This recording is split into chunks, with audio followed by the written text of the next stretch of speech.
Ethan was 27 years old, earning about $46,000 a year as a plumbing apprentice in Texas. He unclogged drains, installed water heaters, fixed leaking pipes, worked under a licensed master plumber. It was stable, it was honest work, but it wasn't wealth. And here's what frustrated him. Customers would complain about a $600 repair bill, while he only made $22 an hour doing the work. The company billed premium, he earned hourly. That's when something clicked. The money wasn't in the pipe, it was in the license. See, plumbing in the US is regulated.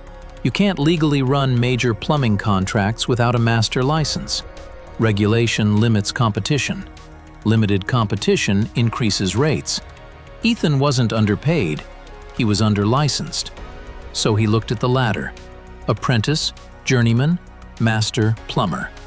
Each step required hours logged and exams passed. Most apprentices stay apprentices too long, because studying after a 10-hour day feels impossible. But Ethan saw something bigger. The average licensed master plumber in his area? 90 to 120K working for someone else. Independent operators? Much higher. So he committed. 2 years of focused skill building. He tracked every job type: water lines, sewer lines, commercial systems, permit procedures. He didn't just do tasks, he learned systems. He studied building codes, inspections, city regulations. Because plumbing isn't just physical labor, it's compliance, and compliance is billable. After logging required hours, he passed his journeyman exam. Income moved to $64,000. Good jump, but still capped. So he didn't relax. He prepared for the master license. The test wasn't simple. Technical knowledge, business law, code regulations, safety compliance. He failed the first attempt. That's where most quit. But he treated it like investment, not ego. Second attempt, passed. Now legally eligible to operate independently. And here's where the income story changes. As an employee master plumber, he was offered $88,000 base plus performance bonuses. But Ethan did something strategic. He stayed employed for 1 more year. Why? To learn the business side: customer acquisition, scheduling, estimating, vendor relationships. He was preparing for leverage, because being licensed gives permission, but understanding business gives profit. The first year of independent work would determine everything. Ethan didn't quit his job impulsively. He waited until 3 things were solid. 1. Emergency savings, 8 months covered. 2. Repeat customer relationships. 3. Clear pricing structure.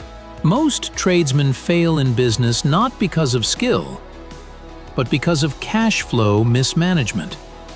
Ethan studied numbers carefully. Average residential service call in his area? $150 to $250 just for showing up. Common repairs: water heater replacement?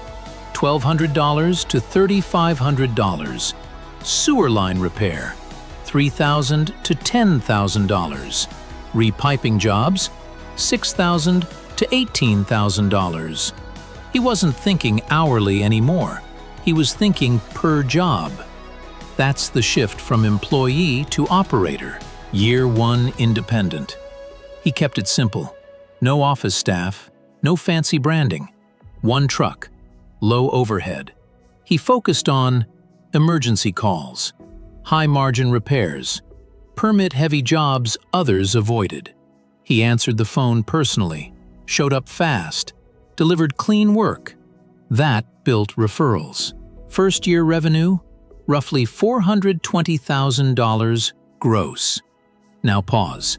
Gross revenue is not profit. Expenses included truck payments, insurance, fuel, materials, licensing fees, accounting, taxes. After expenses, his net income was approximately $140,000. From $46,000 apprentice to $140,000 independent master in about 5 years. But here's where it compounds. Year 2, he hired one apprentice, paid him hourly. Ethan handled higher ticket jobs, the apprentice handled smaller service calls. Revenue increased to around $610,000. Net profit after expenses? Approximately $210,000. Now, he wasn't just trading labor, he was leveraging labor. By year 3, with 2 employees, gross revenue crossed $800,000. Net personal income reached roughly $250,000. Blue collar, plumbing, $250,000 year, no viral fame, no tech startup, license plus business understanding. Here's the deeper psychological truth. Most tradesmen cap themselves at hourly thinking. Operators think in contracts. Employees think in shifts. Owners think in systems. And the difference isn't intelligence, it's responsibility tolerance. The more financial risk you're willing to manage, the higher your ceiling. Ethan once believed plumbing was just a trade. Now he understood something powerful. Essential services plus regulation plus business skill equals serious wealth. And here's the uncomfortable question for you. Are you building skill only, or are you building ownership potential? Because skill feeds you. Ownership multiplies you. You don't escape the middle class by working harder. You escape by increasing responsibility and margin. Licensed plus system thinking changes everything. If you're working in a trade and feel capped, it's not your industry, it's your position inside it. Subscribe to Rich Mind Talk, because we don't just motivate workers, we build operators.